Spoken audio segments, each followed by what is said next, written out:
জীবনে আপনার কোনো হঠাৎ শুভ পরিবর্তন বা অশুভ পরিবর্তন এটি কি করে বুঝবেন?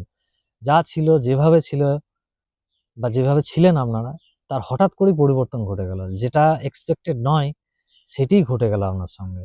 এগুলি সবসময় দেখে নেবেন আপনার ছকে অষ্টম ভাব থেকে। অষ্টম ভাবে যদি জোরালো বলবান কোনো গ্রহ থাকে, যদি সেটি শুভ গ্রহ থাকে, তাহলে আপনার পরিবর্তন শুভ হবে।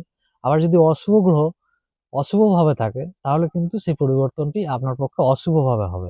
আবার যদি বলবান কোনো গ্রহ যদি অশুভ গ্রহ হতে পারে, বলবান হয়, সেক্ষেত্রে কিন্তু কষ্টের মাধ্যমে আপনার পরিবর্তন কিন্তু হবে এবং সেটি উন্নতির দিকে যাবে।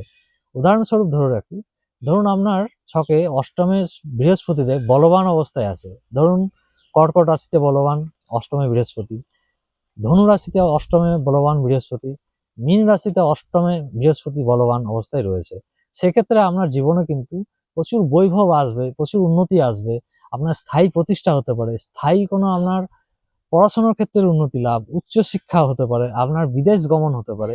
এগুলির ক্ষেত্রে কিন্তু শুভ পরিবর্তন কিন্তু ঘটাবে এই বৃহস্পতির দশান্তর দশাতে। আবার ধরুন বলবান শনি আছে, ধরা গেল যে তুলা রাশির ঘরে অষ্টমে শনি, মকর রাশির ঘরে বা কুম্ভ রাশির ঘরে বলবান অবস্থায় শনি রয়েছে। সেক্ষেত্রে আপনার কর্মজীবনে কিন্তু শুভ পরিবর্তন আসবে, যেটি আপনি ভেবে উঠতে পারছেন না। দীর্ঘদিন ধরে আপনি অনিশ্চয়তায় আছেন, কষ্টের মধ্যে আছেন, আর্থিক অনটনের মধ্যে আছেন, এক্ষেত্রে কিন্তু আপনি উদ্ধার পেয়ে যাবেন এই শনির দশান্তর দশায়। আবার ধরুন বলবান শুক্রদেব কোনোভাবে অষ্টমে অবস্থান করছেন, সেক্ষেত্রে ধরুন দীর্ঘদিন থেকে আপনার বিয়ে হচ্ছে না, আপনি আর্থিক কষ্ট বা পারিবারিক দুশ্চিন্তায় আছেন, গাড়ি বা বাড়ি করতে পারছেন না, এক্ষেত্রে কিন্তু শুক্রের দশান্তর দশায় আপনার কিন্তু প্রচুর জীবনে কিন্তু উন্নতি এইগুলো কিন্তু নির্দেশ করছে। তাই অষ্টম ঘরকে আপনারা একদম ফেলে দেবেন না। এই অষ্টম ঘরটি মনে রাখবেন যে দশমের একাদশ ভাব, অর্থাৎ কর্মের একাদশ, কর্মের সাফল্য। তাই অষ্টম ঘরটির বলবান বা বলবত্তা থাকা আপনার জন্মকুণ্ডলিতে একান্ত দরকার এবং হঠাৎ উন্নতির জন্য এই ঘরটিকে প্রধানভাবে বিচার করবেন। এই ঘরটি আবার গিফটের জায়গা।